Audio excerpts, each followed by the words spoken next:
तो आज की मेजर न्यूज कहती है कि इंडिया ने विड्रॉ कर लिया है bid to host climate summit 2028 यानी कि COP33 की यहाँ पर बात की जा रही है, इसको डिस्कस करेंगे। एंड सॉइल सखीज क्या है, तो महाराष्ट्र की तरफ से एक इंपॉर्टेंट ऐसा इनिशिएटिव जो 2023 में शुरू किया गया था, उसका फाइनल रिजल्ट 2026 के अंदर कैसे दिख रहा है इसको देखेंगे। मीटेरॉइड इम्पैक्ट्स ऑन मून, आर्टेमिस जो अब चल रहा है नासा की तरफ से मिशन, उसके अंदर अब इंपॉर्टेंट कुछ अपडेशन आ रही है क्योंकि आईसाइट या इवन की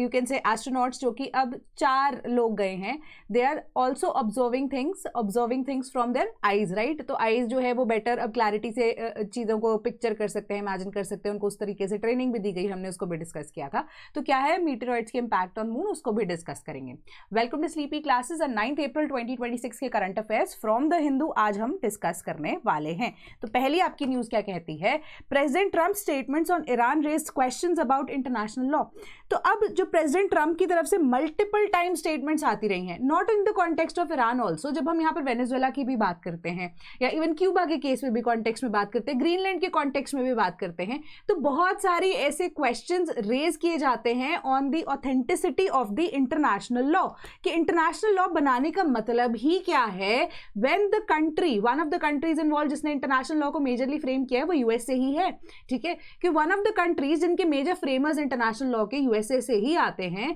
उनके जो सक्सेसर्स है, one of the successor Trump की तरफ से कुछ ऐसे ऐसे जो क्वेश्चंस या इवन स्टेटमेंट्स दी गई हैं सोशल मीडिया पे, इवन ट्विटर पे भी काफी ज्यादा एक्टिवली पोस्ट करते रहे हैं। तो बहुत सारी ऐसी जो चीजें हैं वो ईरान की वजह से भी या ईरान के कॉन्फ्लिक्ट की वजह से भी क्वेश्चन रेज करते हैं अबाउट इंटरनेशनल लॉ। तो यहाँ पर प्रॉब्लम क्या एग्जिस्ट करती है उसको देखते हैं। अब आधी न्यूज जो है आपकी यहाँ पर बिल्कुल ही इररेलेवेंट है, क्योंकि यहाँ पर बहुत सारे लोगों ने अपने अपनी आइडियाज़ दिए हैं एंड इवन की जो मल्टीपल ऐसी स्टेटमेंट्स है जहाँ पर बोला जा रहा था ट्रम्प के द्वारा कि ईरान का नक्शा से हम मतलब ईरान को we'll capture and we want Iran to surrender, right. कि हम जितने भी अब मिलिट्री टारगेट्स हैं या जितने भी आप कह सकते हो न्यूक्लियर साइट्स हैं, जितने भी आप कह सकते हो कि मल्टीपल ऐसे रिसोर्सेज हैं जो कि अब ईरान को यहाँ पर उनकी मेजर काइंड ऑफ आप कह सकते हो कि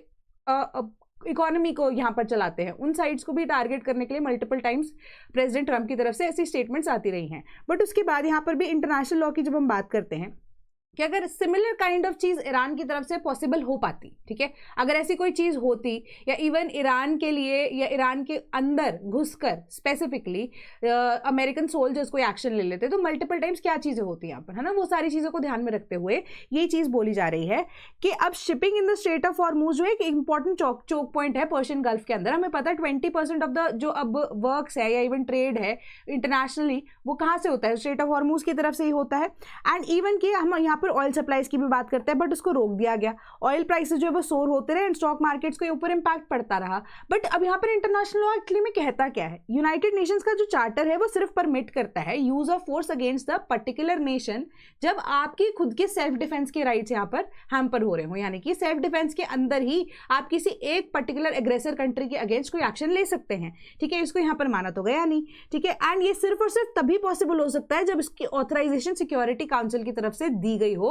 एंड इन सेल्फ डिफेंस ये चीज को पॉसिबली किया जा सकता है, जो कि यहाँ पर नहीं किया गया। एंड ये जो कॉन्फ्लिक्ट है सेकंड मंथ जब एंटर हुआ, एस्केलेट किया गया, वार्निंग्स के अलावा भी ईरान के जो इंपॉर्टेंट इंफ्रास्ट्रक्चर्स है उनको भी बॉम्ब किया गया, ठीक है। इररिस्पेक्टिव ऑफ द फैक्ट, ये पूरी international community as a whole क्या कह रही थी, ट्रम्प एंड इजराइल, ठीक है, इवन कि यूएसए एंड इजराइल दोनों ही नहीं रुके यहाँ पर ईरान के ऊपर बॉम्बिंग करने से, ठीक है, जबकि ये चीज पॉसिबली होनी ही नहीं चाहिए थी क्योंकि इंटरनेशनल लॉ ही इसको परमिट नहीं करता, ठीक है। एंड सबसे बड़ी बात यहाँ पर आती है कि अब मिस्टर ट्रम्प ऑल्सो थ्रेटेंड कि हम एक्सप्लेटिव लेडन पोस्ट में कि ईरान जो है पावर प्लांट डे के वजह से अब एक इंपॉर्टेंट यहाँ पर उन्होंने धमकी ही दी थी कि जितने भी इंपॉर्टेंट ब्रिजेस हैं, जितने भी पावर प्लांट्स हैं, उनको डिस्ट्रॉय किया जाएगा। तो मतलब in the very first place every country is trying to make a nuclear power plant ताकि वो अपनी कंट्री को यहाँ पर पीसफुली सप्लाई कर पाए क्या एनर्जी एंड कार्बन फुटप्रिंट को कम कर पाए। कल को खुदा ना खास्ता उसी कंट्री का कॉन्फ्लिक्ट हो जाता है किसी और नेशन के साथ, कोई बड़े नेशन के साथ, तो वही सारे इंफ्रास्ट्रक्चर को अगर टारगेट किया जा रहा है तो in the very first place why are we investing money in that,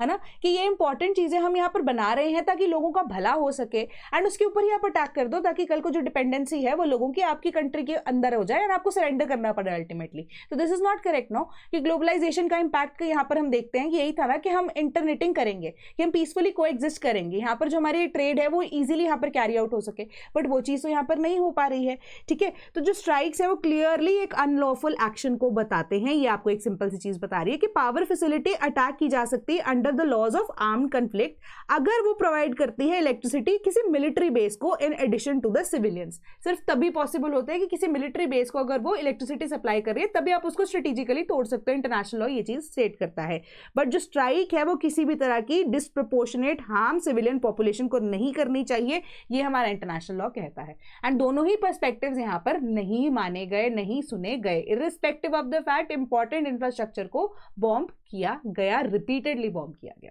ठीक है, जो कि अपने आप में ही इंटरनेशनल लॉ के ऊपर क्वेश्चन यहां पर रेज करता है कि यूएसए की hegemony versus the entire international law. ठीक है,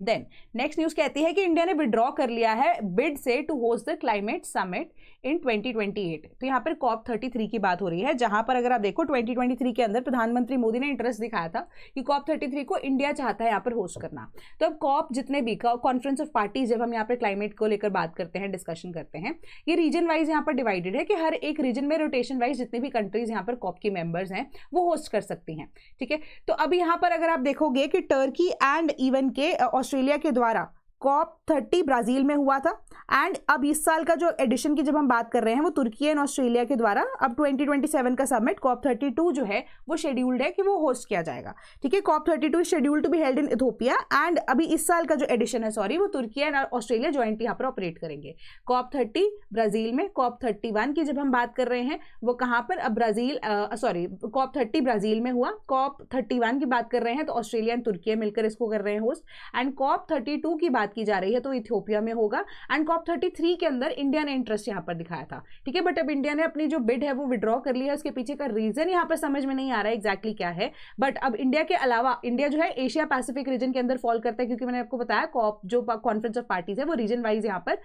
हर साल रोटेट होती रहती है। तो अब इंडिया ने अब विड्रॉ कर लिया है, तो इंडिया के बाद अगर आप देखोगे तो south Korea remains the only country जो कि अब उन्होंने अपना एक्सप्रेस किया है इंटरेस्ट इन होस्टिंग कॉप 33, कि इंडिया ने सिर्फ और सिर्फ 2002 के अंदर कॉप 8 को एक बार ही होस्ट किया है, एंड ये भी तब किया गया था जब वो एक लो की अफेयर हुआ करता था। ठीक है, अब डिजिटलाइजेशन का जमाना है, एंड इवन की जो प्रिंट मीडिया है वो और भी ज्यादा सतर्क हो चुकी है, लोग जो है वो और ज्यादा सोशल मीडिया को भी फॉलो करते हैं, तो ये सारी चीजें जो है या इवन कि इनका इम्पैक्ट जो है वो ग्रेटर लेवल पे नजर आता है ना। तो इसी वजह से अगर आप देखो कि अब के टाइम पे इंडिया का ये विड्रॉ कर लेना है, कोई एक अच्छी स्टेटमेंट तो नजर नहीं आ रही है, बट द रीजन कोई अभी तक किसी भी तरीके से बताया भी नहीं गया है कि क्या है इसके पीछे का रीजन कि विड्रॉ किया जा रहा है। मार्च 25 को इंडिया ने अनाउंस किया था कि हमने अपने नेशनली डिटर्मिन्ड कॉन्ट्रीब्यूशंस एनडीसीज जो हर 5 ईयर्स के अंदर सबमिट करने होते हैं उसको कमिट कर दिया था। ठीक है, वैसे दिसंबर 2025 तक इसको सबमिट करना था, बट अब मार्च में इंडिया ने सबमिट किया है, अपडेट किया अपने एनडीसीज को, कमिट किया है कि बाय 2030 के हम अपने सोर्स जो है 60% इलेक्ट्रिसिटी कैपेसिटी के नॉन फॉसिल फ्यूल से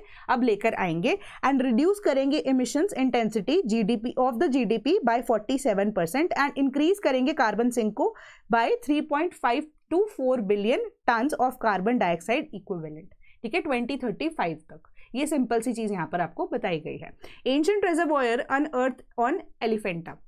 एलिफेंटा केव्स महाराष्ट्र के अंदर है। ठीक है, तो बुद्धिज्म को लेकर वैसे ज़्यादातर इनको यहाँ पर प्रपोज किया जाता है, but archaeological survey of India ने डिस्कवर किया है कि एक तरह की वंडर डिस्कवरी ऑफ एक्सकवेशन इसको नाम दिया गया है स्पेसिफिकली, कि एक several men and women were excavating the soil जो कि अब डीप बिलो एलिफेंटा केव्स था, एंड एक सीरीज ऑफ स्टेप्स जो हैं वो दिखे, and it led to a reservoir below. तो रिजर्वॉयर जो है उसको एस्टिमेट किया जा रहा है about 1500 years old, and एक मैसिव स्ट्रक्चर है जो कि 14.7 मीटर्स लॉन्ग है, 6.7 मीटर्स एंड 10.8 मीटर्स वाइड है, जो कि एक टी शेप का रिजर्वॉयर है। तो अब ये डेप्थ ऑफ 5 मीटर्स तक अभी तक एक्सकवेट किया गया है, एंड 20 स्टेप्स यहाँ पर मिले हैं, and they are built with stone blocks which are not formed on the island, which are not from this particular island, and they were ferried from the mainland। क्योंकि अब आप देखो एलिफेंटा जो है स्पेसिफिकली अब मुंबई से आप एक फेरी लेकर जाते हैं, एक आइलैंड है वहां पर जाकर है ना बनाया गया है। तो अब यही चीज बोली जा रही है, मेनलैंड यानी कि महाराष्ट्र या इंडिया से ही उनको फेरी करके मतलब लेकर आया गया था। तो वो अब जो स्पेसिफिक टाइप ऑफ स्टोन पाया जाता है वो एलिफेंटा में नहीं होता, तो मेनलैंड इंडिया से ही उसको लेकर आया गया था। जो रॉक कट सिस्टम्स हैं वो भी पाए गए हैं एलिफेंटा आइलैंड्स के अंदर पहले, एंड ये डिस्कवरी जो है स्टेप रिजर्वॉयर की इंपॉर्टेंट थी क्योंकि इसको डिजाइंड आर्किटेक्चर के लिए अब बनाया गया था। It was design for the architecture जो कि स्टोर करता था वाटर को। एंड ये जो आइलैंड है लार्ज अमाउंट ऑफ रेनफॉल लेकर आता है मॉनसून के टाइम पे, तो बहुत सारे जो सीप्स हैं, it lot amount of water अगर आप देखो it seeps into the soil, but reservoir का बनाया जाना जरूरी था क्योंकि ये भी मेनलैंड से भी अलग है। ठीक है, तो ये आइलैंड का जो रॉकी नेचर है इस वजह से वाटर जो है अगर वो सीप भी कर जाता है तो रिजर्वायर बनाने की वजह से समवट अगर आप देखो रॉक स्ट्रक्चर के थ्रू आप उस पानी को स्टोर कर सकते थे। तो इसी वजह से जो ये आप कह सकते हैं एक्सकेवेशन जो है it has far yielded a beautifully built brick structure, जो कि अब a dyeing vat for colouring textiles भी हो सकता है या एक बिग स्टोरेज पॉट भी हो सकता है। टेराकोटा फिगरीन्स मिली हैं, glass stone bangles, bead made of carnelian and a quartz stone anchor जो है ये भी मिला है। कि total 3000 amphora sherds of Mediterranean origin and torpedo jar sherds from West Asia भी पाए गए हैं, जिसके अंदर मेसोपोटामिया के लिए की तरफ से भी, मेसोपोटामिया जब हम बात कर रहे हैं उनकी तरफ से भी या इवन कि वहाँ के भी जो हमारे पास रिमेन्स यहाँ पर पाए गए हैं। तो अब इसी वजह से अगर आप देखो कि अब जो हमारे पास एम्फरे एंड टॉर्पीडो जार्स हैं अगर आप देखो वो किसके लिए, वाइन को स्टोर करने के लिए यूज किए जाते थे, ऑयल को एंड फिश सॉस को स्टोर करने के लिए यूज किए जाते थे। एंड जो पॉटशर्ड्स हैं वो अब लैंड के लॉन्ग डिस्टेंस मैरीटाइम कॉन्टैक्ट्स को भी यहाँ पर दिखाता है, मेसोपोटामिया रीजन है ना। एंड इंपॉर्टेंटली जो 60 copper and lead silver coins जो मिले हैं वो अब एक्सकेवेशन से ही मिले हैं। जो सेवरल कॉपर कॉइन्स हैं वो आइडेंटिफाई किए गए हैं to the belonging to the particular ruler that is Krishna Raja of the Kalachuri dynasty, जो कि 6th सेंचुरी से है। एंड ये अभी कार्बन डेटिंग के थ्रू पता लगा है। एंड यही चीज बोली जा रही है जो आइडेंटिफिकेशन है वो on the basis of a motif of a seated bull पाई गई। मोटिफ क्या होती है हमारे पास, ठीक है, एक तरह से सील बोला जाता है जिसको, जैसे हम यहाँ पर पशुपतिनाथ सील बोलते हैं ना, मोटिफ वर्ड उनके लिए स्पेसिफिकली यूज किया जाता है। And a temple of the legend of Shri Krishna Raja on the reverse. तो ये सील के ऊपर एक सीटेड बुल है, उसकी बैक साइड पे क्या है, श्री कृष्ण राजा उसकी बैक साइड पे है, तो उनकी लेजेंड को यहाँ पर प्रेजेंट किया गया है, लोकल लेजेंड है, ठीक है, उसको यहाँ पर देखने को मिला क्या है। Then, soil sakhis the women boosting crop yields in Maharashtra drought hit districts। तो महाराष्ट्र की ड्रॉट हिट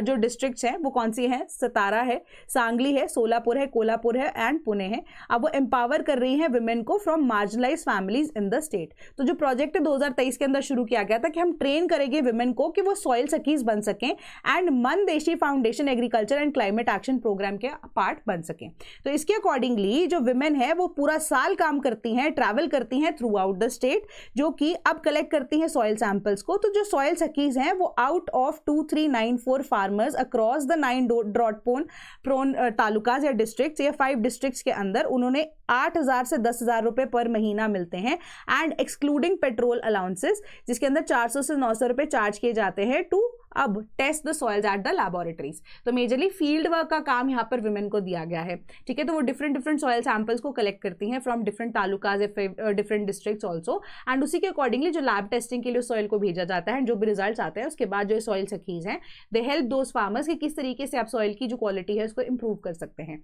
ठीक है। एंड रिमार्केबल जो अब इम्पैक्ट है उसका क्या है कि इनिशिएटिव ने बूस्ट किया है यील्ड मैंगो ग्रोअर्स का, एंड इवन की जो अब यहाँ पर ये बोला जा रहा है कि प्रोजेक्ट ने एक रिमार्केबल इम्पैक्ट डाला है मैंगो इंडस्ट्री में ड्रॉट प्रोन एरियाज के अंदर लाइक सतारा। सॉइल टेस्टिंग के through and scientific field guidance के थ्रू जो फार्मर्स हैं वो ज्यादा अवेयर हो चुके हैं कि इंपॉर्टेंस कितनी होनी चाहिए मैंगो वेराइटीज के अंदर को मैच करने के लिए, किस तरह की सॉइल हर एक मैंगो वेराइटी को चाहिए होती है, and with specific soil types and understanding कि जो सॉइल हेल्थ जो है हमें उसे चेक करना पड़ता है बिफोर प्लांटेशन, ठीक है। तो ये सिंपल सी चीज आपको बताई गई है। बाकी तो बीच में स्टोरी बताई गई है हर एक स्पेसिफिक पर्सन की, कार्बन डाइऑक्साइड इक्विवेलेंट अगर हम देखें जो स्टडी कंडक्ट की गई थी इन द प्रोग्राम, तो इंटरवेंशन जो है सॉइल सखीज की वजह से total reduction of 988.37 ton of carbon dioxide equivalent emission जो है वो कम हो गई हैं। तो ये कैलकुलेट भी किया गया है उसी के बेसिस पे, प्लस मैंगो की जो प्रोडक्शन है वो इसी वजह से अब बेटर होती जा रही है, प्रोडक्टिविटी बेटर हो गई है in drought prone regions. Then cabinet clears a draft amendment bill over women's reservation। तो women reservation की यहाँ पर बात हो रही है, नारी शक्ति वंदन एक्ट अधिनियम जिसको हम बोलते हैं, तो जो कॉन्स्टिट्यूशन की 106 अमेंडमेंट एक्ट है जिसको पास किया गया था 2023 के अंदर। तो इसी की प्रपोजल के अंदर अगर आप देखो ऑपोजिशन इसमें मान नहीं रही है, बट डीलिमिटेशन को लेकर यहाँ पर बात चल रही है जो कि 2026 तक पॉज की गई थी, जिसके ऊपर यहाँ पर आपके एक तरह से कह सकते हो बार लगा दिया गया था कि 2026 तक डीलिमिटेशन नहीं होगी। बट अब अगर डीलिमिटेशन होती है तो जो number of seats in Lok Sabha जो है वो 543 803 से 816 हो जाएगी, 816 हो जाएगी, ठीक है, फ्रेश डिलिमिटेशन एक्सरसाइज की वजह से। तो इसी वजह से आप देखोगे कि जो विमेन है, जो कोटा है, अप्लाई किया जाएगा वर्टिकली प्रोवाइड करने के लिए reservation for women within the scheduled caste and scheduled tribes categories as well. तो ये अब एक तरह से सिग्निफिकेंट डिपार्चर है फ्रॉम द एग्जिस्टिंग लॉ, जहां पे गवर्नमेंट प्लान करती है to carry out delimitation based on the census of 2011 rather than waiting for 2027 का जो डेटा है। तो जो बिल है it will be taken up for debate at the budget session, जो कि अप्रैल 16 से 18 के बीच में है। तो प्रॉब्लम यहाँ पे पता क्या आ रही है, देखो 2011 का डेटा है, अगर आपने डिलिमिटेशन 2026 तक यहाँ पर बाहर कर ही दी थी, तो अब एक साल क्यों नहीं रुक सकते? और मेजर मुद्दा ऑपोजिशन की तरफ से यही है कि वी आर फाइन कि वुमेन को कोटा प्रोवाइड किया जा रहा है एंड डिलिमिटेशन अगर 2026 में होनी है, बट हमारे पास सेंसस फ्रेश जो हो रहा है वो 2027 के अंदर होगा एंड कुछ मेजर चेंजेस देखने को मिल सकते हैं 2011 से लेकर 2027, 16 साल का टाइम है हमारे पास कि 16 साल के अंदर तो मेजर चीज़ें यहाँ पर चेंज हो जाती हैं। तो 16 साल के अंदर अंदर का जो डेटा है उसके ऊपर आप रिलाई नहीं कर रहे हो, फ्रेश जो हमारे सेंसस है उसके ऊपर आप रिलाई नहीं कर रहे हो, वेराज 2026 के अंदर ही आप डिलिमिटेशन बेस्ड ऑन 2011 का डेटा यहाँ पर कैरी आउट करना चाह रहे हो। दैट इज प्रॉब्लम, है ना। एंड इसी के बेसिस पे अगर आप नंबर ऑफ सीट्स यहाँ पर बढ़ा रहे हो लोकसभा के अंदर, चाहे आप यहाँ पर विमेन को रिजर्वेशन प्रोवाइड करो या ना करो, बट थोड़ा सा ये अनफेयर नजर आता है कि पुराने डेटा को यूज क्यों करना, बल्कि आप एक साल के जो डेटा है उसके ऊपर रिलाई कर सकते हो। Then India to engage new government of Bangladesh constructively, ministry of external affairs की तरफ से ये स्टेटमेंट आई है। तो ऑलरेडी यहाँ पर मेजर जो चीज़ें हम ऑलरेडी डिस्कस कर चुके हैं, 2-3 दिन से वही सेम चीज़ चल रही है कि जो रिलेशंस हैं वो हॉस्टेज नहीं होंगे किसी भी एक पर्टिकुलर इशू को लेकर। बांग्लादेश के सोर्सेज की तरफ से ये स्टेटमेंट आई है कि जो अब यहाँ पर शेख हसीना का जो मुद्दा है उसी के ऊपर हम अटक कर अपनी जो टाइज हैं वो इंडिया के साथ नहीं खराब करना चाहते हैं। तो उन्होंने बोला कि हम एक्सप्लोर करने के लिए तैयार हैं proposals for deepening of the partnership. तो ये पार्टनरशिप किसके बेसिस पे? इनिशियली वीजास को लेकर शुरू हुई थी, गंगा वाटर ट्रीटी को लेकर शुरू हुई थी, उसके बाद जो अब कॉमन इंटरेस्ट वाले एरियाज है इसको लेकर यहाँ पर शुरू हुई है कि जो दोनों साइड्स हैं उनकी तरफ से अब बायलेटरल रिलेशंस वेरियस फैसेट्स के अंदर एंड यहाँ पर रीजनल एंड ग्लोबल डेवलपमेंट को लेकर जो है वो डिस्कशन हुई है। ठीक है, ये सिंपल सी चीज़ आपको बताई गई है। एंड स्पेसिफिकली जो टॉक्स हुई हैं, डेलीगेशन ने अंडरस्टैंड किया है कि जो अब सिक्योरिटी कंसर्न्स है for India from Bangladesh side and saying कि बांग्लादेश जो है वो अलाउ नहीं करेगा अपनी सॉइल को भी टू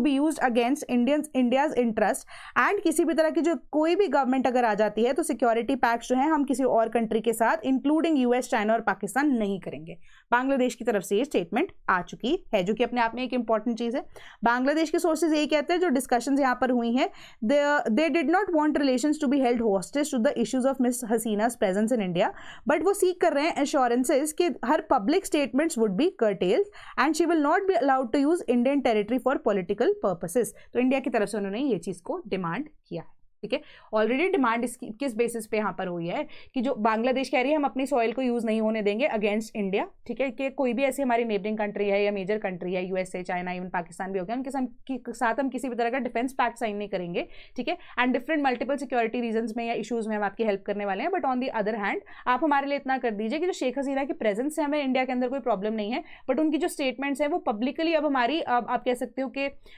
इंटरनल सिक्योरिटी या इवन की जो लॉ एंड ऑर्डर है इन बांग्लादेश उसको हैम्पर करती है। तो उस चीज़ को इंडिया अलाउ ना करे यहाँ पर। एंड बिल्कुल अगर आप यहाँ पर स्टेटमेंट भी देखो कि इवन T20 जो वर्ल्ड कप था, बांग्लादेश की जो प्लेयर्स हैं उन्होंने इंडिया विजिट करने से मना कर दिया था ना। तो ये बहुत सारी चीज़ें जो है यहाँ पर मल्टीपल तरीके से चलती रही एंड इवन की वीज़ा इशूज़ को लेकर भी बात हुई है। ठीक है, कि बांग्लादेश के अंदर कि इंडिया साइड ने इंडिकेट किया है कि जो इशुएंस होगी इंडियन वीज़ाज़ की वो अब slow and far more than 1.5 years यहाँ पर हो चुका है, इसको एड्रेस किया जाएगा particularly. And medical and business visa जो है उसको ईज किया जाएगा in the coming weeks, India की तरफ से स्टेटमेंट आई है। एंड जो मीटिंग यहाँ पर हुई है ministry of petroleum and natural gas Hardeep Singh Puri ji की, उन्होंने बोला कि ढाका की अप्रिसिएशन है for the March 10th supply, जहाँ पर 5000 metric ton of high speed diesel India के द्वारा बांग्लादेश को भेजा गया था। एंड इसी वजह से उन्होंने रिक्वेस्ट किया कि इंक्रीज कीजिए volume of supply of diesel and fertilisers. तो अब यहाँ पर जो स्टेटमेंट इंडिया की तरफ से आई है कि इंडिया जो है कंसिडर करेगा रिक्वेस्ट को रेडिली, जो कि अब बांग्लादेश को फेवर करेगा आने वाले टाइम में। ठीक है, then over 4600 objects placed in the orbit in 2025 after 315 space launches. अब ये रिपोर्ट ये चीज़ बोलती है कि इस साल के अंदर, मतलब पिछले साल के अंदर 2025 के अंदर 315 सक्सेसफुल स्पेस लॉन्चेस ग्लोबली हुए, जहां पर 4651 ऑब्जेक्ट्स जो हैं वो ऑर्बिट के अंदर प्लेस किए गए हैं। एंड अगर आप देखो Indian space situational assessment report के हिसाब से, जो कि 2025 के अंदर रिलीज की गई, 2025 के डेटा के साथ कोलैड करती है, बट वेडनेसडे को, कल के दिन यहाँ पर रिलीज की गई, उन्होंने बोला कि जो मैक्सिमम नंबर ऑफ पेलोड्स हैं वो डिप्लॉय किए गए थे in the year of 2025। And report यही कहती है कि 4651 ऑब्जेक्ट्स जो है इनको लॉन्च किया गया था टू द ऑर्बिट्स, एंड 1911 जो है उन्होंने री एंटर किया एटमॉस्फेयर को। नेट एनुअल ग्रोथ यहाँ पर 74.5% के आसपास देखने को मिली। अब ऑर्बिट्स जो है वो किस बेसिस पे होती है? ऑर्बिट्स इस तरीके से ही होती है ना कि जहां पर आप कहो कि अर्थ की जो ग्रेविटी है वो भी इतनी ज्यादा एप्लीकेबल ना हो, बट जो अब हमारे पास मास है जो कि हम भेज रहे हैं, स्पेस ऑब्जेक्ट जिसको हम भेज रहे हैं फॉर फर्दर यू कैन से ऑब्जर्वेशन पर्पसेस और एनी काइंड ऑफ पर्पसेस, तो वो अब इक्विवेलेंट हो जाए। उस टाइम पे जो स्टेबिलिटी पॉइंट यहाँ पर हमारे पास आता है उस तरीके से वो, अब आप कह सकते हो एग्जिस्टिंग हमारे पास ऑर्बिट्स होती है वो स्टेबल पॉइंट्स को लेकर, है ना। तो वही तभी उन्हीं ऑर्बिट्स के अंदर हम ऑब्जेक्ट्स को प्लेस करते हैं। तो बट धीरे धीरे करके जैसे वो वेयर आउट होना शुरू होते हैं, या इवन कि अगर आप देखो कि जो आप मास है वो भी अब धीरे धीरे करके डिके करना शुरू करता है ऑफ दैट पर्टिकुलर ऑब्जेक्ट, जो कि अब सैटेलाइट्स है या किसी भी तरह का ऑब्जेक्ट जो कि स्पेस के अंदर भेजा गया है ना, जब वो डिके होना शुरू होता है धीरे धीरे करके उसकी ग्रेविटी, जो आप कहोगे कि अर्थ की ग्रेविटी है उसका इंपैक्ट उसके ऊपर बढ़ना शुरू हो जाता है, तो धीरे धीरे करके वो री एंटर हो जाते हैं इनटू द एटमॉस्फेयर। तो वहीं पे एटमॉस्फेयर की आप कह सकते हो कि मल्टीपल लेयर्स के थ्रू वो शेड आउट हो जाते हैं, बर्न आउट हो जाते हैं ना, वो चीज तो है। बट यहाँ पर स्पेस डेब्री को लेकर प्रॉब्लम यहाँ पर इशू क्रिएट करती है। जो आर्टिकल आपको ये चीज बोलता है कि बहुत सारे ऐसे हमारे पास ऑब्जेक्ट्स हैं वो स्पेस डेब्री का इशू हमारे लिए क्रिएट कर सकते हैं। कि 27 सैटेलाइट्स जो ऑपरेशनल हैं उसकी वजह से जो इंडियन स्पेस एसेट्स हैं 2025 के अंदर 8 सैटेलाइट्स को लॉन्च किया गया था एंड 4 रॉकेट बॉडीज को प्लेस किया गया था in that particular orbit. And report ने यही चीज की कि 12 ऐसे इंडियन ऑब्जेक्ट्स उन्होंने री एंटर किया था एटमॉस्फेयर को, वो तो खत्म हो गए। यहाँ पर उन्होंने बोला कि IRNSS-1D जो सैटेलाइट है उसको डीकमीशन किया गया था, जो कि 600 kilometre above the geosynchronous orbit है। जियोसिंक्रोनस ऑर्बिट कौन सी होती है कि जो अर्थ की मूवमेंट के साथ साथ, है ना, अपना पोजीशन चेंज करती रहती है ना। तो अब जो टोटल है देयर आर 86 इंडियन सैटेलाइट जो कि ऑर्बिट के अंदर हैं, 27 ऑपरेशनल है, 23 डिफंक्ट हैं एंड स्टिल ऑर्बिट कर रही हैं, एंड 36 डिके हो चुकी हैं। अब ये जो 23 डिफंक्ट हो चुकी हैं ये अब क्या कर रही है? स्पेस डेब्री का ही तो पार्ट है ना। ये आपको ये रिपोर्ट बताती है कि इंडियन रॉकेट बॉडीज के अंदर जो 3 लॉन्च व्हीकल मार्क 3 LMV हैं वो स्टिल ऑर्बिट कर रहे हैं एंड 5 ऐसे डिके हो चुके हैं। स्मॉल जो हमारे पास सैटेलाइट लॉन्च व्हीकल्स हैं वो भी डिके हो चुके हैं, बट जो 4 ऐसे जियोसिंक्रोनस सैटेलाइट लॉन्च व्हीकल्स हैं वो अभी भी ऑर्बिट कर रहे हैं और 10 डिके हो चुके हैं। एंड अगर आप 42 पोलर सैटेलाइट लॉन्च व्हीकल्स को देखो वो ऑर्बिट के अंदर है, 19 डिके हो चुके हैं। एंड रिपोर्ट यही कहती है कि 563 एंड 519 जो ऑर्बिट हमारे पास मैनूवर्स हैं वो अब कैरी आउट किए जा रहे हैं लो अर्थ ऑर्बिट के अंदर, जियो स्टेशनरी ऑर्बिट के अंदर रिस्पेक्टिवली, ठीक है। एंड 14 कोलिजन्स जो हैं अवॉइडेंस मेजर्स जो है इनको कैरी आउट किया गया था लो अर्थ ऑर्बिट के अंदर, जो कि along with the 4 Jio stationery orbits. तो ये रिपोर्ट आपको बोलती है, इतना डिटेल में आपको इतना पता होने की जरूरत नहीं है कि कितने आर्टिकल्स कितने ऑब्जेक्ट्स जो हैं कौन सी ऑर्बिट के अंदर है, ये तो जिसमें आपको इन्फॉर्मेशन देने के लिए बता रही हूँ, ठीक है। तो यहाँ पर आपको ऑर्बिट्स के बारे में क्लियर होना चाहिए टोटली, ठीक है। लो अर्थ ऑब्जर्वेशन, जो लो अर्थ ऑर्बिट है वो अब अर्थ की ऑब्जर्वेशन के लिए यूज होता है, 400 से 500 किलोमीटर की रेंज के बीच में होता है। जियोसिंक्रोनस ऑर्बिट मैंने आपको पहले ही बता दिया है कि अर्थ की रोटेशन के हिसाब से एक पर्टिकुलर पॉइंट को वो सिंक्रोनाइज तरीके से एक ही पर्टिकुलर पॉइंट को ऑब्जर्व करता है। मिलिट्री पर्पसेस के लिए जनरली इसको यूज किया जाता है, ठीक है। यहाँ पे लो अर्थ ऑर्बिट मैं आपको बता चुकी हूँ। जियो स्टेशनरी ऑर्बिट, जियो स्टेशनरी, अब हाँ, जियोसिंक्रोनस ऑर्बिट जो है वो अर्थ के साथ साथ मूव करता रहता है। जियो स्टेशनरी ऑर्बिट मतलब एक पर्टिकुलर पॉइंट पे जब आप चाहते हो कि आपकी जो सैटेलाइट है वो एक ही पॉइंट पे अब स्टेबल यहाँ पर रहते हुए अब इंफॉर्मेशन को गैदर करती रहे, ठीक है। तो वो अब जियो सिंक्रोनस के हिसाब से अब अर्थ की जिस तरीके से मूवमेंट है उस तरीके से चलती रहती है। अब अर्थ मूव करती रहती है बट वो स्टेशनरी रहता है। जियो स्टेशनरी ऑर्बिट उस तरीके से काम करती है। लो अर्थ ऑर्बिट हमारी है। देन पोलर ऑर्बिट्स है, पोलर रीजन को ऑर्बिट करती रहती है वो, है ना। तो ये सिंपल ऐसे डिफरेंट तरह की जो ऑर्बिट्स है ये आपके पेपर में पर्सपेक्टिव के हिसाब से इंपॉर्टेंट रहते हैं, कोई भी कॉम्पिटेटिव एग्जाम को आप लो, ठीक है। इवन कि आप कह रहे हो कि अगर आपको कोई भी ऐसे एग्जाम देना है जो कि डिफेंस सर्विसेज के साथ रिलेटेड है तो उसके लिए भी इंपॉर्टेंट रहेगा, है ना। तो ये सारी चीज़ें आप एक बार दोबारा से रिविजिट कर लेना अगर आपने नहीं पढ़ा है तो। Then India welcomes Pakistan brokered Iran US ceasefire, stresses dialogue and diplomacy. तो इंडिया जो है अब वो खुश है इस चीज़ से कि स्ट्रेट ऑफ हॉर्मूज की ओपनिंग हो चुकी है। ऑल दो जो सीज फायर है वो सिर्फ और सिर्फ 14 से 15 डेज की बात करती है ना, 14 से 15 डेज के लिए कि नाजुक सी सीज फायर है जिसको भी एक्सेप्ट किया गया है वर्ल्ड वाइड एंड ग्लोबली, ताकि तब तक डायलॉग एंड डिप्लोमेसी के थ्रू अगर कोई रिजल्ट निकल के आता है तो वो हो जाना चाहिए। तो सबसे पहली बात यहाँ पर ईरान की तरफ से स्टेटमेंट आई थी कि कोई भी लड़ाई शुरू होने से पहले, जब से इजराइल ने बॉम्ब करना शुरू किया एट द वेरी फर्स्ट, या इवन यूएसए की तरफ से पहले जब ईरान के ऊपर बॉम्ब करना शुरू किया गया, उस टाइम से ही या उससे पहले ही ईरान के जितने भी लीडर्स हैं वो यही चीज बोल रहे थे कि डायलॉग एंड डिप्लोमेसी के थ्रू इसको सॉर्ट किया जा सकता है। तो इतना सब कुछ होने के बाद अब भी अगर आप स्ट्रेस कर रहे हो डायलॉग एंड डिप्लोमेसी के ऊपर, तो चलो ठीक है, नुकसान हो चुका, बट अभी भी अगर आप इस चीज के ऊपर फोकस करते हो तो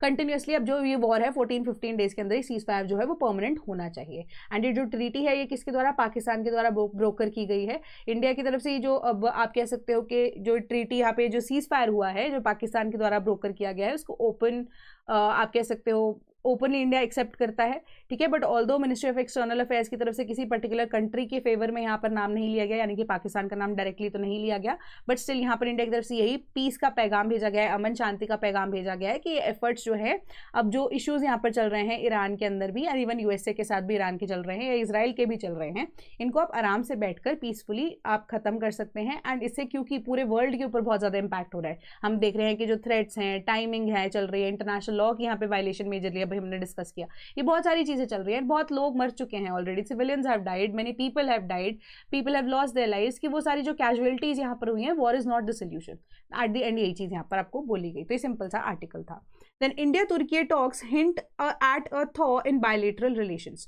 कि 2022 के बाद से अगर आप देखो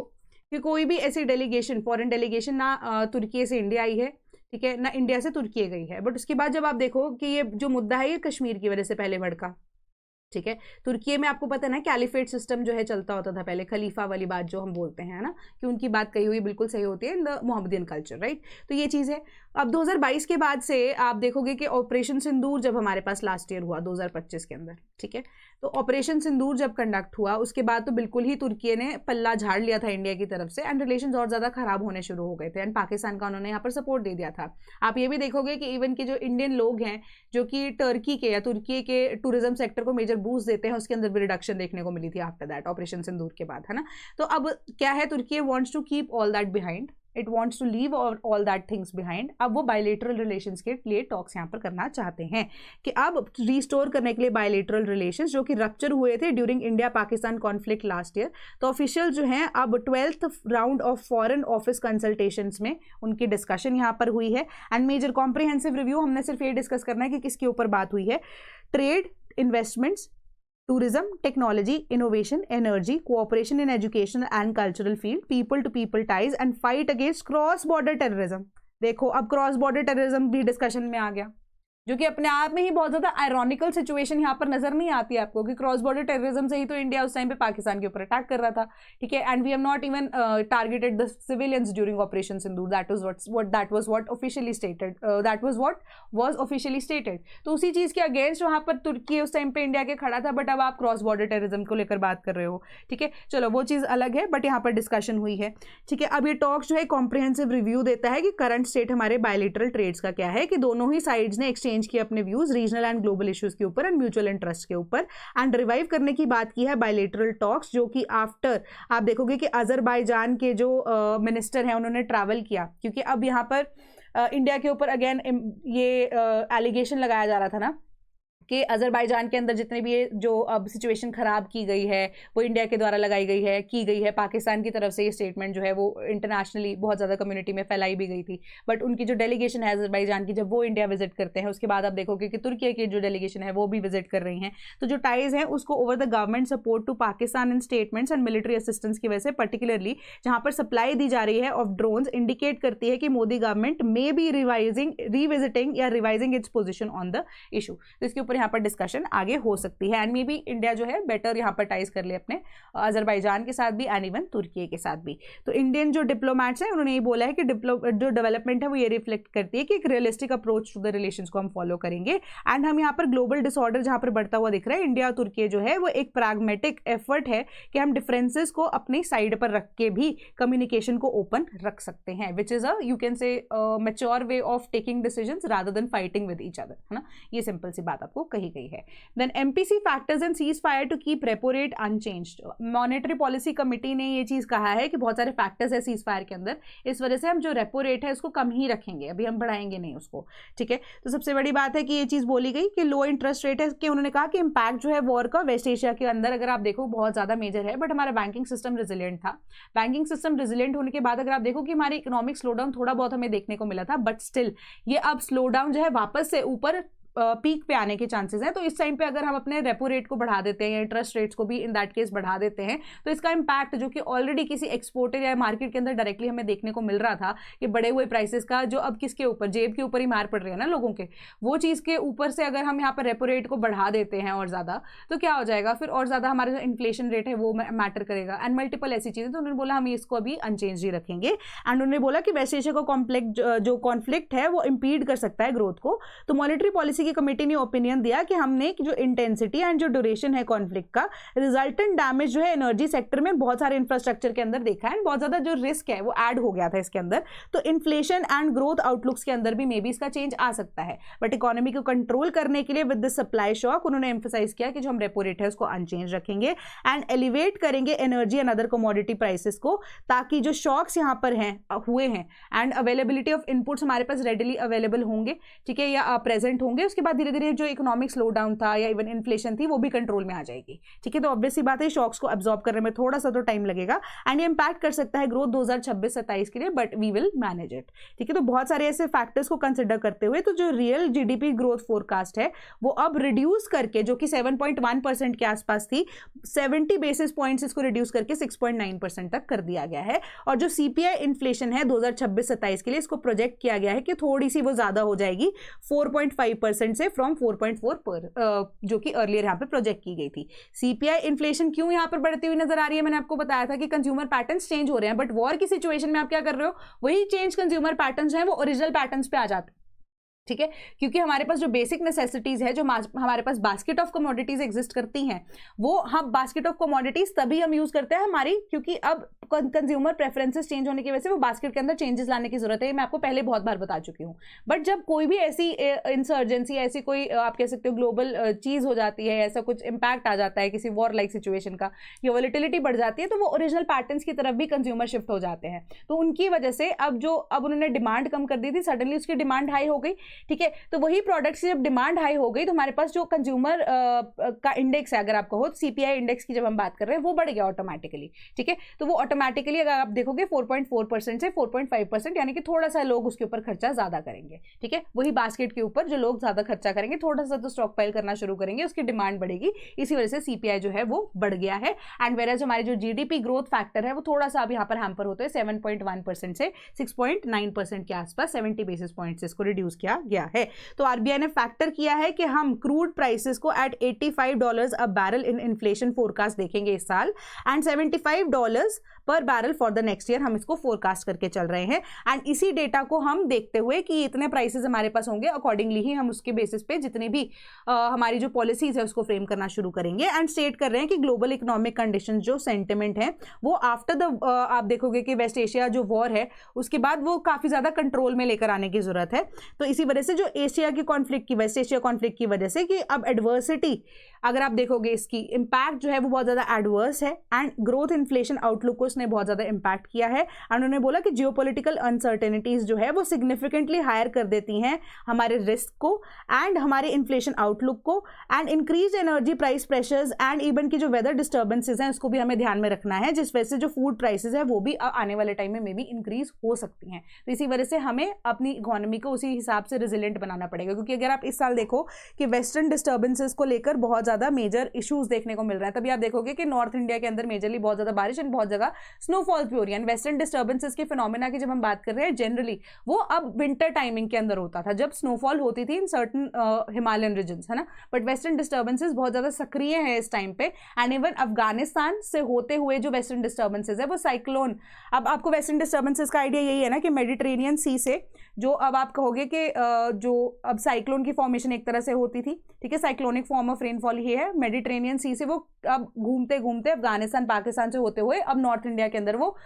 विंटर्स के टाइम पे बारिश करती थी। बट इस टाइम पे जो वेस्टर्न डिस्टर्बेंस है वो बहुत ज़्यादा सक्रिय यानी कि एक्टिव है in this summer season only, ठीक है। तो अब क्योंकि एकदम से टेम्परेचर हमारे क्लाइमेट चेंज की वजह से बढ़ रहा है ना, सडन राइज इन टेम्परेचर अप्रैल के अंदर अगर आप देखो या इवन मार्च के टाइम के अंदर भी आप देखो 30+ टेम्परेचर, 30 डिग्रीज प्लस टेम्परेचर भी चल रहा था। तो लो प्रेशर एरिया ऑलरेडी यहाँ पर बन रहा है। तो जो वेस्टर्न डिस्टर्बेंसेस की एक्टिविटी है आप देखो इस टाइम पे वो अब कहाँ पे, अब समर सीजन के अंदर ही हो रही है। तो मल्टीपल तरीके से जो हमारे पास इंडियन मीटरोलॉजिकल डिपार्टमेंट है उन्होंने इस चीज को भी बोला है कि इस साल जो नॉर्थ इंडिया है वहां पर रेगुलरली या फ्रीक्वेंटली आप देखोगे कि जो बारिशें हैं वो होंगी। तो अब हमारे पास जो फूड बास्केट या फूड प्लेन की जब बात करते हैं हम, वो कहाँ पर है, नॉर्थ इंडिया के अंदर ही है मेजरली, जो हमारी क्रॉप्स को यहाँ पर उगाती है, स्टेपल जो हमारी क्रॉप्स है जिसमें राइस एंड व्हीट आती है। तो इस वजह से उस चीज़ को भी ध्यान में रखना पड़ेगा। तो इस वजह से जो MPC है यानी कि मॉनेटरी पॉलिसी कमेटी है वो अब इन सब फैक्टर्स को ध्यान में रख रहे हैं सीज फायर के अलावा भी, ठीक है। तो रेपो रेट इसी वजह से अनचेंज रह रहा है। Elevated crude prices to increase imported inflation widen CAD, ठीक है। तो ये एक सिंपल सी स्टेटमेंट आपको यहाँ पे बोली गई है कि वेस्टर्न जो एशिया के डिस्टर्बेंसेस हुए हैं, जो पॉलिटिकल डिस्टर्बेंसेस हुए हैं, इस वजह से इंडिया ने जो है अपना इंपोर्ट बहुत ज़्यादा बढ़ा लिया, एक्सपोर्ट इतना हो नहीं पाया। तो इस वजह से क्या होगा हमारा कि ऑब्वियस सी बात है इंपोर्ट ज़्यादा कर रहे हो, एक्सपोर्ट आप कम कर रहे हो, ऑटोमेटिकली हमारे पास क्या इंपोर्ट बिल आपका बढ़ता रहेगा। अब आपका इंपोर्ट बिल बढ़ता रहेगा, जो अब डिस्ट्रप्शन हुई है एनर्जी मार्केट के अंदर, फर्टिलाइजर्स के अंदर, बहुत सारी कमोडिटीज़ के अंदर, वो इंपैक्ट कर रही है इंडस्ट्री को adversely. Agriculture and related services जो है या डोमेस्टिक आउटपुट जो है वो भी हमारे यहाँ पर होती जा रही है। तो इसी वजह से हमें सेफ हेवंस को इंक्रीज करने की जरूरत है एंड जो डिमांड है वो भी इम्पैक्ट हो सकती है। हमारी जो डोमेस्टिक लिक्विडिटी है या इवन कंडीशंस है, इकोनॉमिक एक्टिविटीज़ है, consumption, investment and weaker global growth prospects जो है वो डैम्पन कर सकती हैं एक्सटर्नल डिमांड को एंड रिड्यूस कर सकती है रेमिटेंसेस इनफ्लोज को। ये सारी चीजें हम पहले डिस्कस कर चुके हैं एंड ये एडवर्स स्पिलओवर्स हो सकते हैं ग्लोबल फाइनेंशियल मार्केट्स के, जो कि टाइटन कर सकते हैं डोमेस्टिक फाइनेंशियल कंडीशंस को at the raised cost of borrowing. कहने का मतलब यहाँ पर यही है कि मार्केट के अंदर वॉलेटिलिटी, इंडियन मार्केट के अंदर भी वॉलेटिलिटी है क्योंकि हमारे पास फिलहाल USA के साथ कोई डील नजर नहीं आ रही है। GCC नेशंस के साथ हमारी जो डील हुई थी वो नहीं हो सकती क्योंकि वॉर की वजह से वो इंपैक्ट हो गए हैं।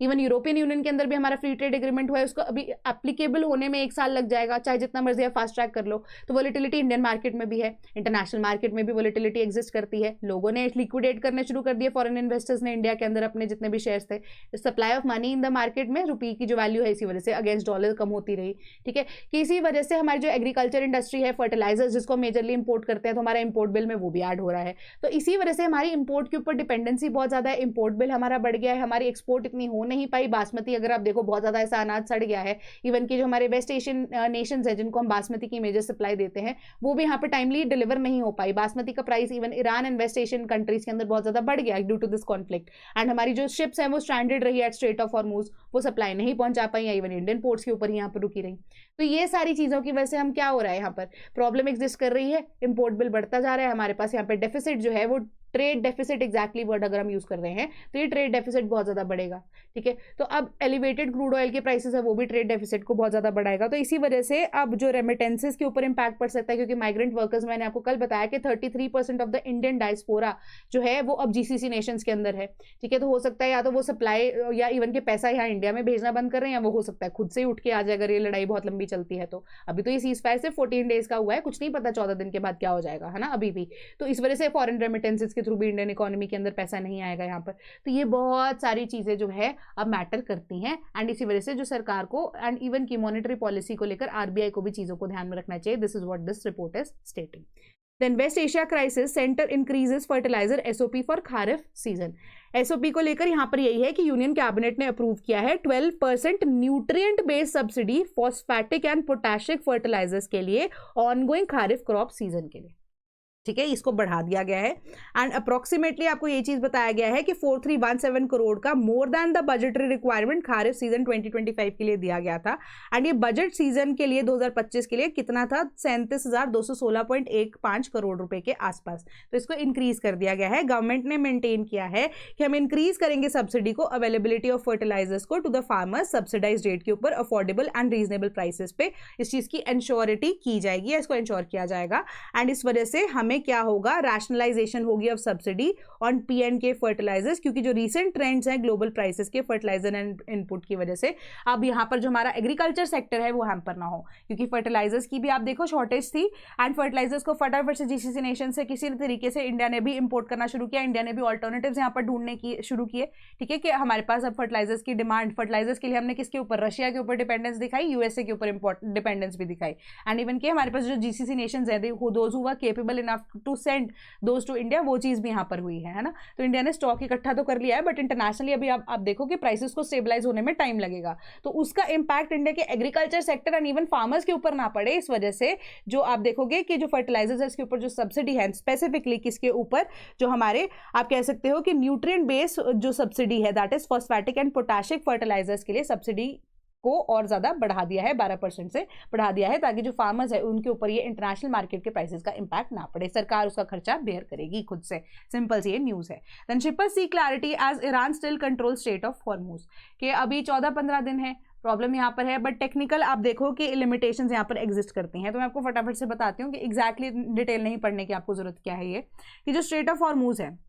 ठीक है, अब वहां से पास करने के लिए ईरान पहले पैसे ले रहा था, ठीक है, बट अभी ये ओपन हो चुका है, उसके बाद भी ईरान आपसे पैसे ले रहा है। ठीक है, कि एक तरह से फी की रिक्वायरमेंट यहाँ पर रहेगी। बहुत सारी शिप्स जो हैं एक्सपोर्टर्स की भी एंड इवन LPG वेसल्स जो हैं उनको यहाँ पर इंडिया के जो LPG जो वेसल्स हैं या नेचुरल गैस के जो वेसल्स हैं उनको ईजिली पास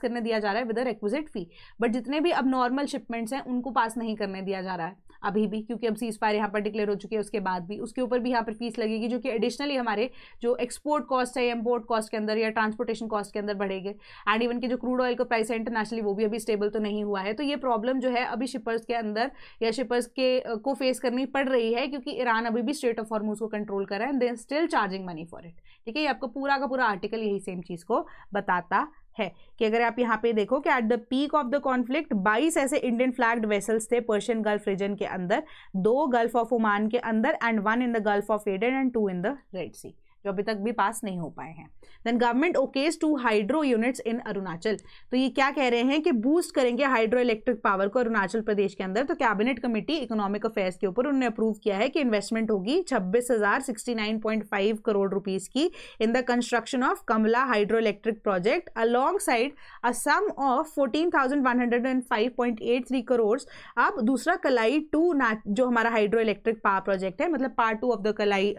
electric project, hydro electric project. तो जो कमला हाइड्रो इलेक्ट्रिक प्रोजेक्ट है वो टोटल इंस्टॉल्ड कैपेसिटी 1720 मेगावाट्स की रखेगा एंड एक्सपेक्टेड है कि जनरेट करेगा कि 6870 million units of energy a year. And एक जो कमले की बात अगर हम कर रहे हैं and districts of you can से particular state of Arunachal Pradesh, and जो कलाई 2 हाइड्रो इलेक्ट्रिक पावर प्रोजेक्ट है वो इंस्टॉल्ड कैपेसिटी 1200 मेगावाट की एंड जनरेट करेगा 4852.95 million units of energy annually. Sorry, मेरे को ना 35 के बाद से हिंदी में काउंटिंग जनरली नहीं आती है, पढ़ लेती हूँ बट मैं फिर भी कई बार गलत ना बोल दूँ, इसलिए मैं इंग्लिश में और हिंदी में मिक्स कर रही हूँ, सॉरी फॉर दैट। ठीक है, तो and India can substitute about 150 million ton of imported coal with domestic production.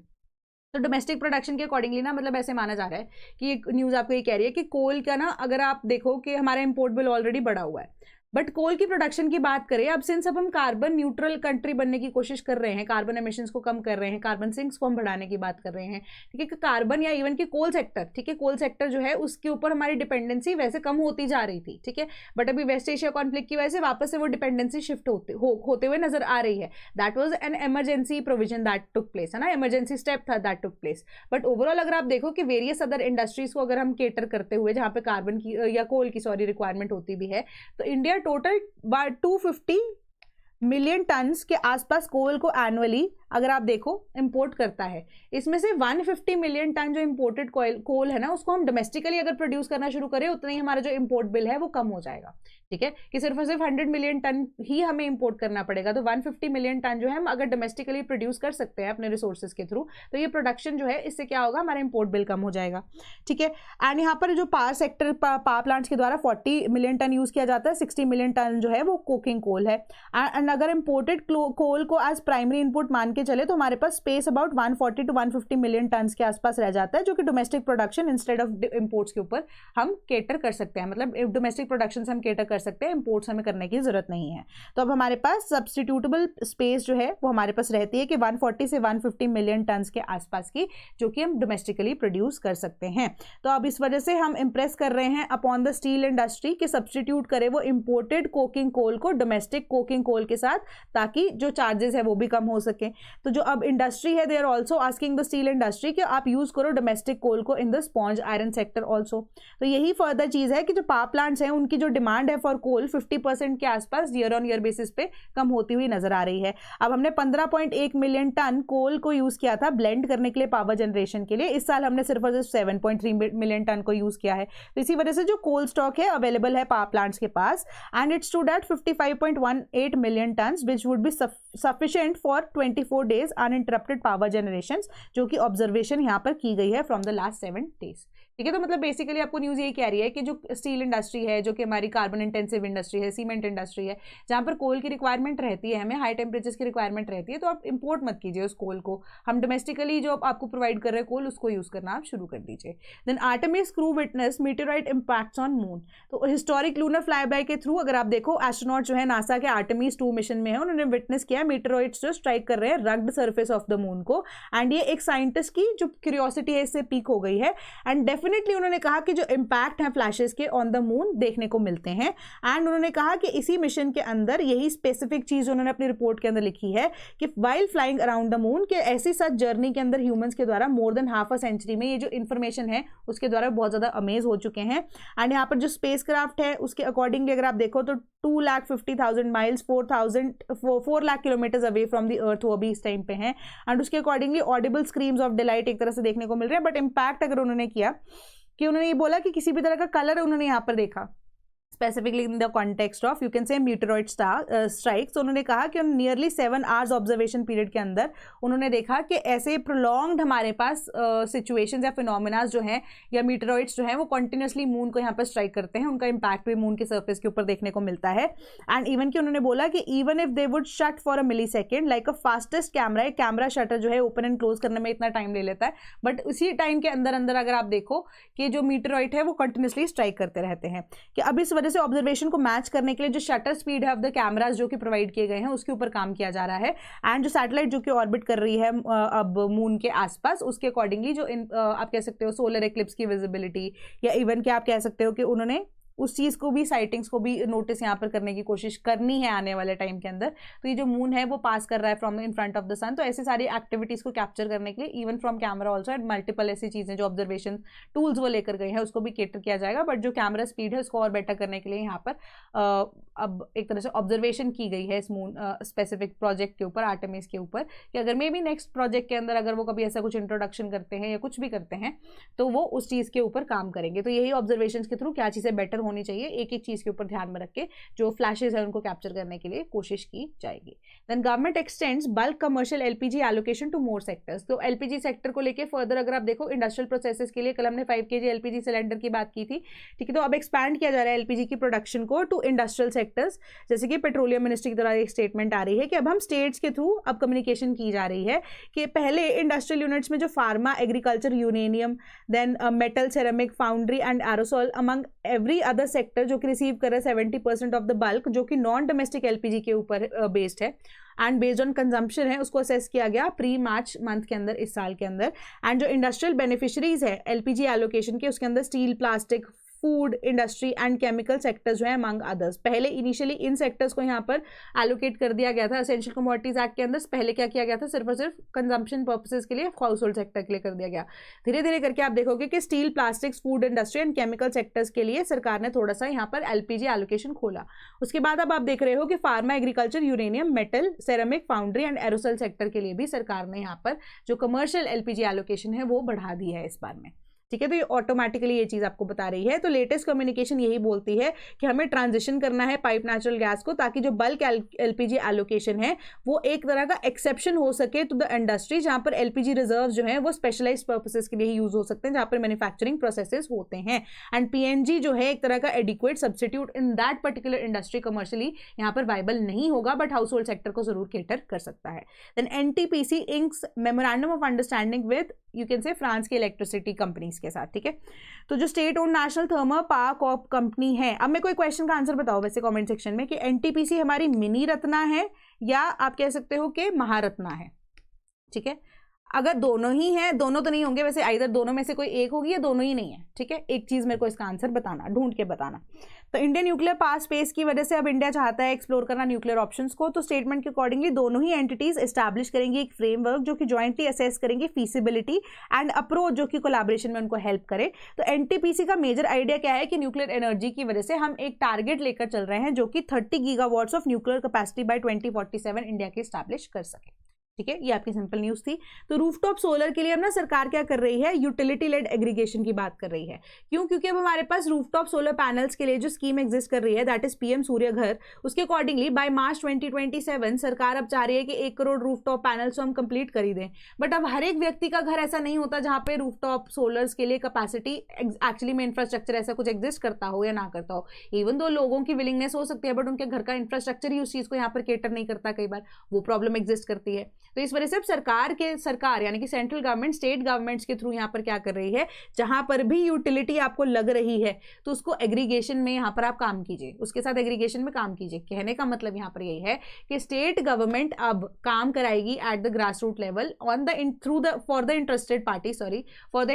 Parties या इंटरेस्टेड हाउस होल्ड, जहां पर अगर इंफ्रास्ट्रक्चर की अवेलेबिलिटी नहीं है या इवन की जो लोगों के पास इतने पैसे नहीं है कि वो रूफटॉप सोलर पैनल्स को इंस्टॉल करवा सके। मल्टीपल ऐसे चैलेंजेस को यहाँ पर लिस्ट किया गया है। तो स्टेट गवर्नमेंट जो है वो अब थ्रू सेंट्रल गवर्नमेंट यहाँ पर सब्सिडी प्रोवाइड करेगी to all those households जो कि विलिंग है बट उनके पास आइदर ये जो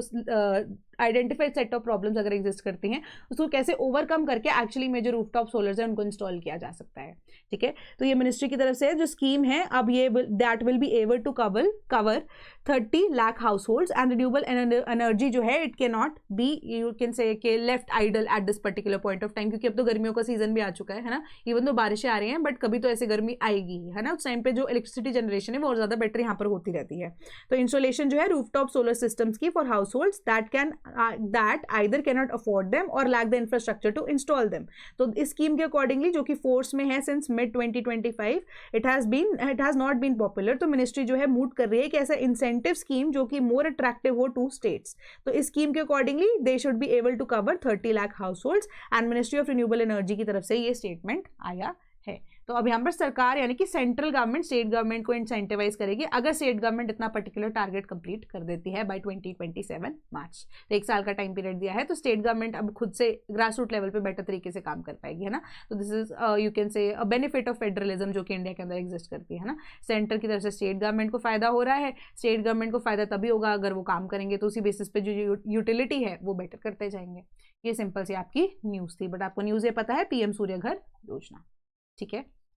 देन आज की आपकी न्यूज़ का सिलसिला यहीं खत्म होता है। And if you wish to become a part of the sleepy family तो आप हमारी वेबसाइट www.sleepyclasses.com पर विजिट कर सकते हैं, कोर्सेज को चेकआउट कर सकते हैं या 1800-890-3043 जो कि हमारा टोल फ्री नंबर है इस पर कॉन्टैक्ट कर सकते हैं। sleepy.class@gmail.com पे हमें ईमेल भी कर सकते हैं। एंड अगर आपको अगेन ये चीज़ें भी नहीं करनी, कॉमेंट सेक्शन में भी आप